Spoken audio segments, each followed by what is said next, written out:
Merci beaucoup, Madame la Présidente. Monsieur le rapporteur, mes chers collègues, la délégation aux droits des femmes et à l'égalité des chances entre les hommes et les femmes a souhaité se saisir de cette proposition de loi, ainsi que celle de Madame Boyer, que nous examinerons dans un second temps, car ces textes, ils concernent directement les droits des femmes et l'égalité entre les femmes et les hommes.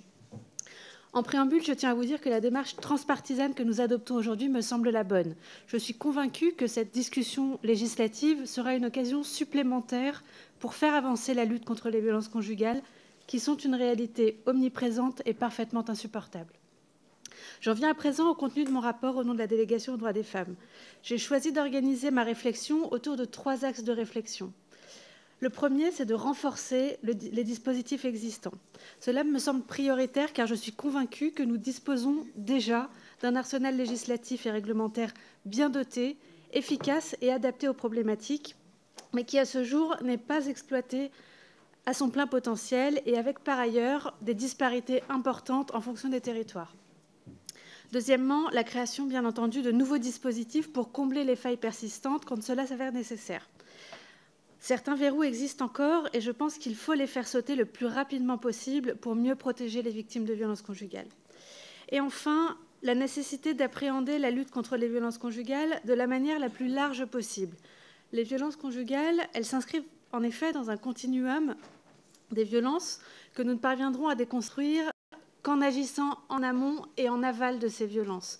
En amont, en accentuant considérablement la prévention et l'éducation dès le plus jeune âge à l'égalité, et en aval, en garantissant un accompagnement des victimes de violences conjugales dans la durée. Concernant plus spécifiquement la proposition de loi de notre collègue Aurélien Pradié, je souhaiterais souligner 2 points en particulier. Tout d'abord, concernant l'ordonnance de protection. Ce dispositif, il est pertinent, comme le soulignent unanimement les associations. Toutefois, certains points pourraient aujourd'hui encore permettre d'en améliorer l'efficacité.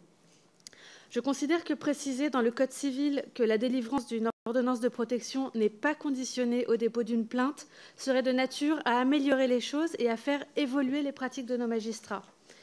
Il me semble par ailleurs que nous devons trouver un consensus pour permettre de réduire les délais de délivrance des ordonnances de protection afin de ne laisser aucune victime en situation de danger dans une période que nous savons charnière et où les risques sont démultipliés.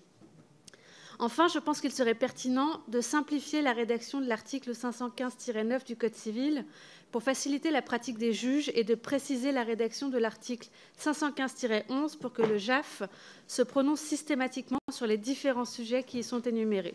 Je reviendrai plus en détail sur ces propositions à travers 2 de mes amendements.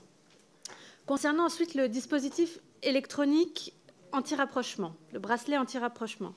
C'est un dispositif auquel je suis extrêmement favorable. Nous l'avons défendu avec mon collègue Guillaume Vuilletet et plusieurs acteurs du Val d'Oise depuis plusieurs mois.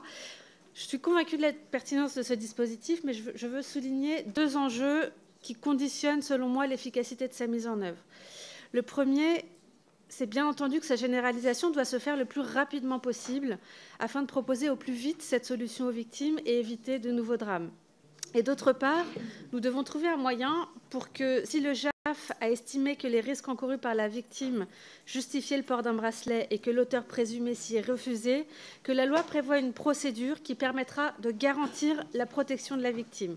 Je reviendrai également sur ce point à travers certains de mes amendements.